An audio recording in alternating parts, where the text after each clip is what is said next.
Once upon a time, there was a little boy named Timmy. Timmy loved to play outside in his backyard. One day as Timmy was playing with his toys, he noticed a small bird lying on the ground. The bird couldn't fly because its wing was broken. Timmy felt sad for the little bird, and decided to take care of it.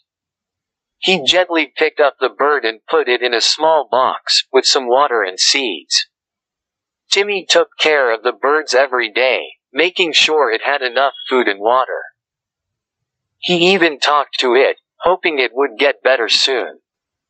After a few weeks, the bird's wing had healed, and it was ready to fly again.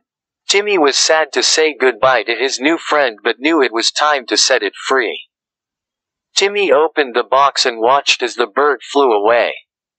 He felt happy that he could help the little bird, and he knew he had made a new friend in the process.